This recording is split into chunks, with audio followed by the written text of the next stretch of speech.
जगन्नाथपुरी में एकादशी को उल्टा क्यों लटकाया गया? सच जानकर दंग रह जाएंगे भक्तों। आज मैं आपको एक ऐसी कथा सुनाने जा रहा हूं जो जगन्नाथपुरी की पावन धरती से जुड़ी है।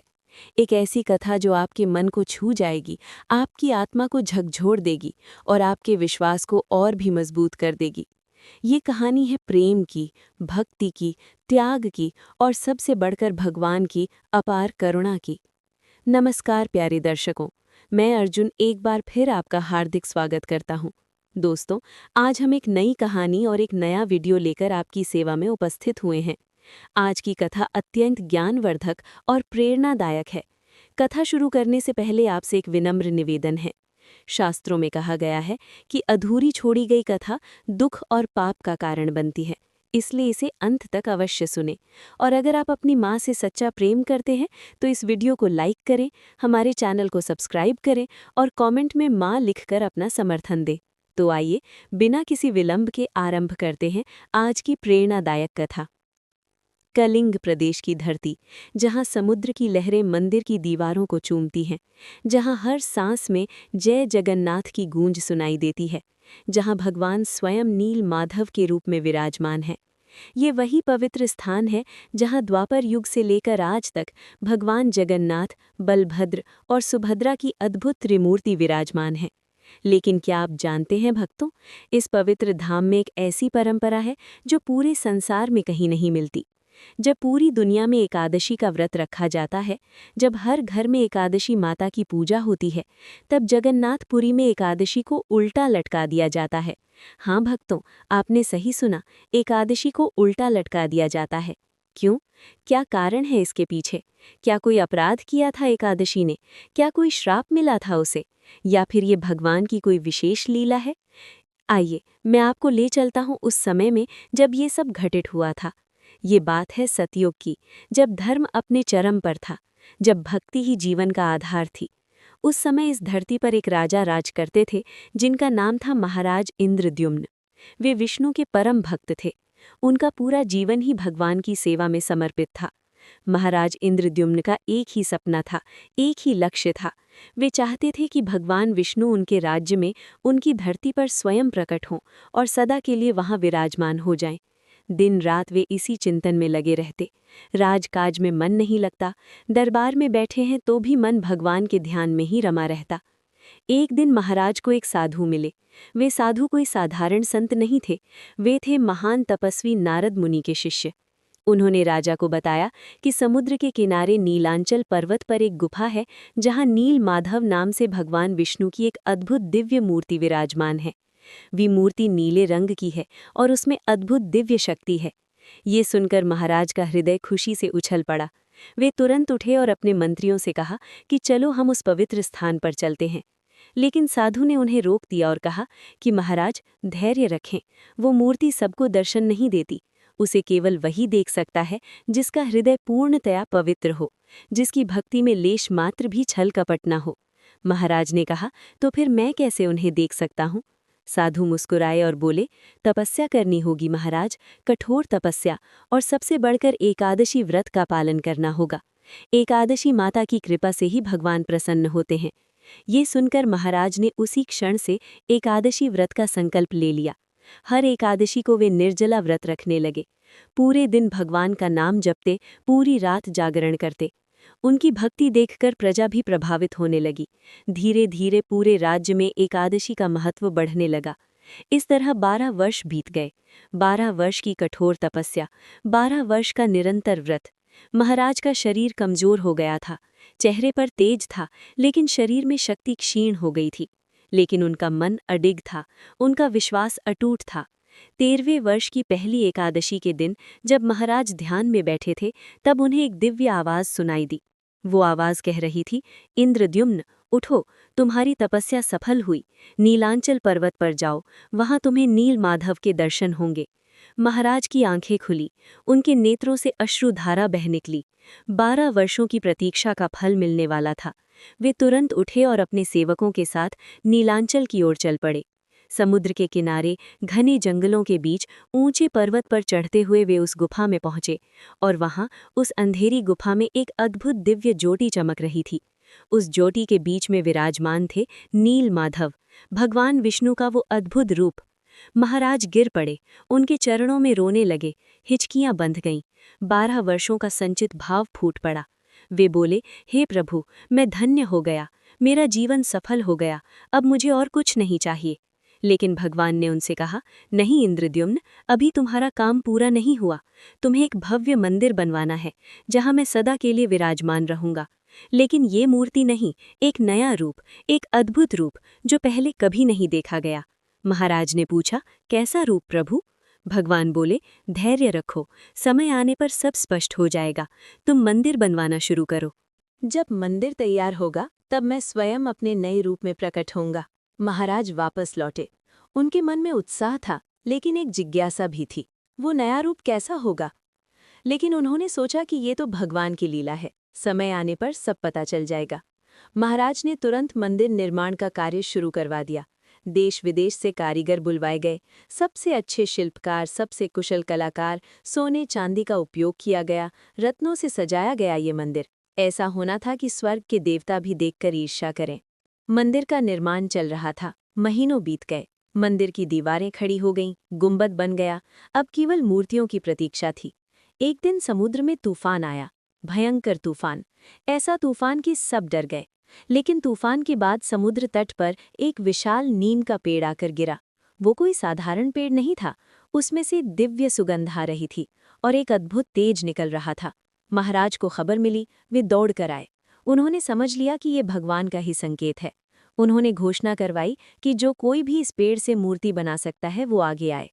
लेकिन कोई नहीं आया, क्योंकि वो पेड़ अद्भुत था।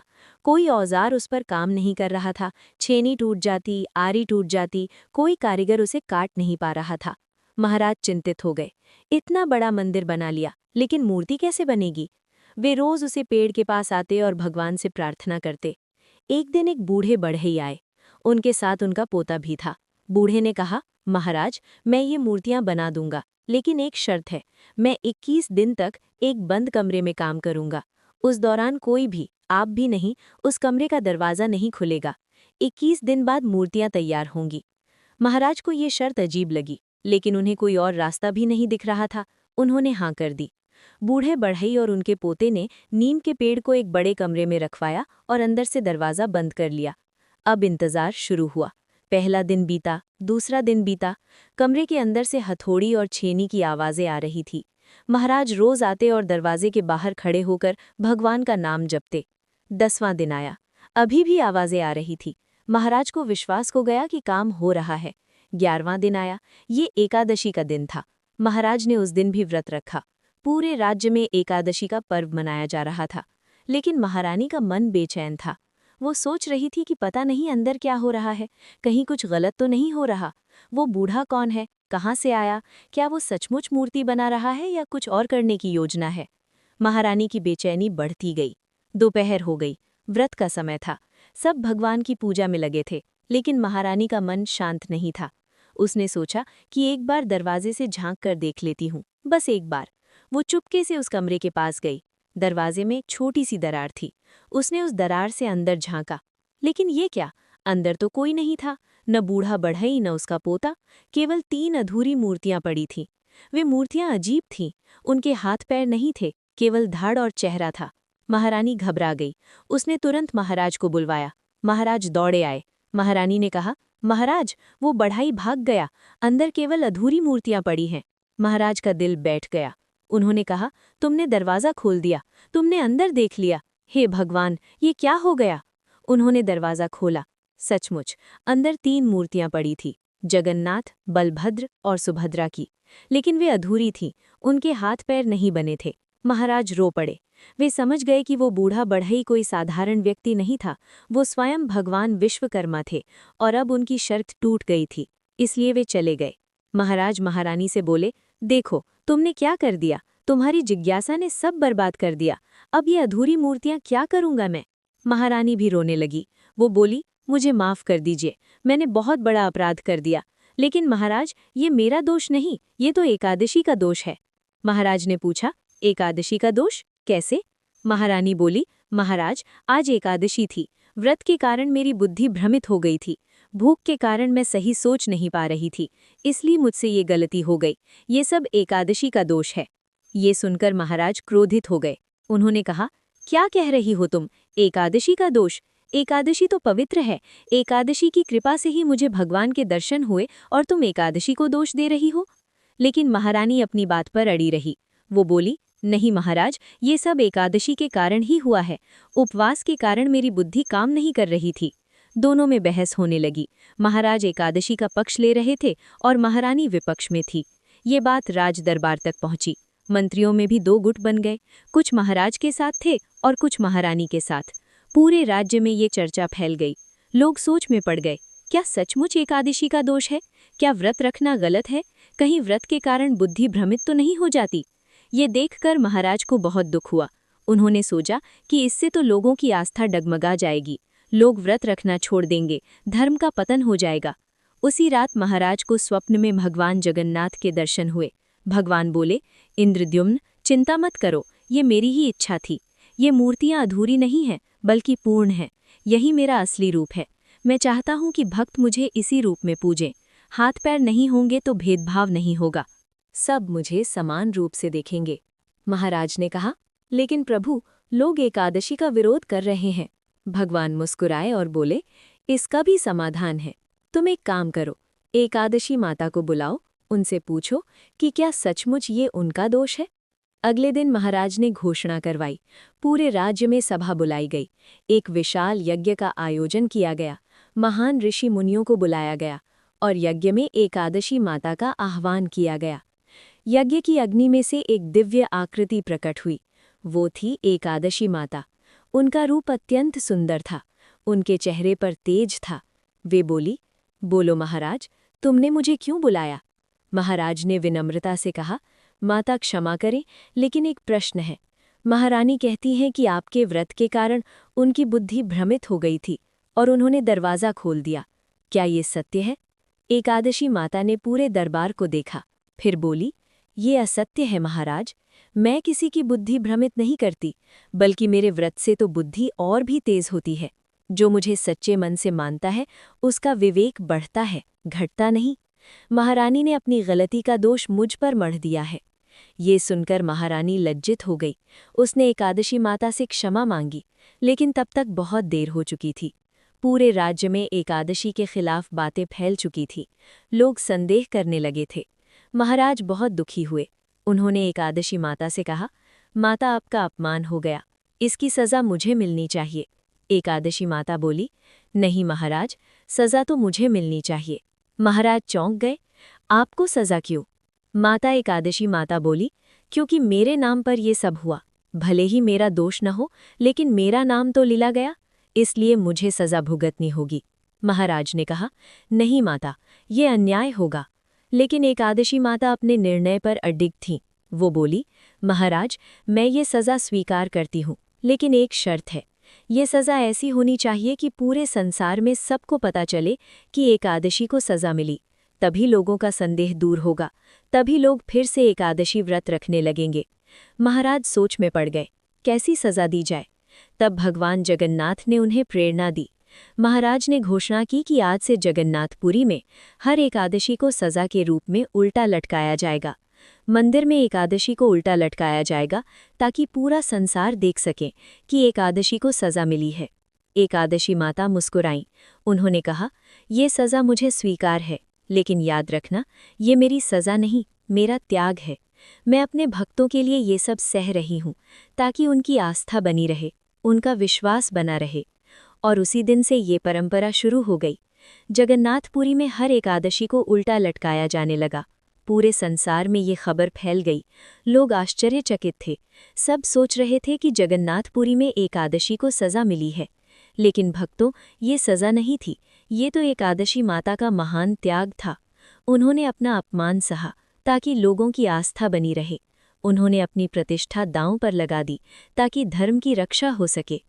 और जब लोगों ने ये समझा, जब उन्हें एकादशी माता के त्याग का पता चला, तब उनकी आस्था और भी बढ़ गई। लोग और भी श्रद्धा से एकादशी व्रत रखने लगे। पूरे भारत में एकादशी का महत्व बढ़ गया। महाराज इंद्रद्युम्न ने उन अधूरी मूर्तियों को ही भव्य मंदिर में स्थापित कर दिया और भगवान जगन्नाथ, बलभद्र और सुभद्रा उसी रूप में आज भी विराजमान हैं। वे अधूरी नहीं हैं भक्तों, वे तो पूर्ण हैं, क्योंकि भगवान को हाथ पैर की जरूरत नहीं, वे तो भक्ति से प्रसन्न होते हैं, रूप से नहीं। और आज भी जब जगन्नाथपुरी में एकादशी आती है तो एकादशी माता को उल्टा लटकाया जाता है। लेकिन ये सज़ा नहीं है भक्तों, ये तो उनके महान त्याग की स्मृति है, ये उनकी महानता का प्रतीक है। जब कभी जगन्नाथपुरी जाएं और एकादशी को उल्टा लटका हुआ देखें तो ये मत सोचिए कि ये अपमान है, बल्कि याद कीजिए उस महान त्याग को जो एकादशी माता ने किया था। याद कीजिए कि कैसे उन्होंने अपनी प्रतिष्ठा का बलिदान दिया ताकि धर्म की रक्षा हो सके। और ये भी याद रखिए कि महारानी ने जो गलती की थी वो एकादशी के कारण नहीं थी, वो तो उनकी अपनी जिज्ञासा और अधैर्य का परिणाम था। एकादशी व्रत तो पवित्र है, वो बुद्धि को भ्रमित नहीं करता बल्कि और भी स्पष्ट बनाता है। आज पूरे संसार में लोग जानते हैं कि जगन्नाथपुरी में एकादशी को उल्टा लटकाया जाता है, और जब वे इसका कारण जानते हैं तो उनकी आस्था और भी बढ़ जाती है, वे और भी श्रद्धा से एकादशी व्रत रखने लगते हैं। तो जब आप एकादशी का व्रत रखें तो पूरे मन से रखिए, श्रद्धा से रखिए, विश्वास रखिए, और याद रखिए कि ये केवल भोजन का त्याग नहीं है, ये तो आपके मन की अशुद्धियों का त्याग है, ये आपके विकारों का त्याग है। जब आप एकादशी का व्रत रखते हैं तो आप एकादशी माता के उस महान त्याग का सम्मान करते हैं, आप उनके प्रति कृतज्ञता व्यक्त करते हैं और आप भगवान के करीब पहुंचते हैं। भक्तों, ये कहानी यहीं समाप्त होती है। भगवान जगन्नाथ की जय, एकादशी माता की जय, महाराज इंद्रद्युम्न की जय। जय जगन्नाथ, जय जगन्नाथ, जय जगन्नाथ।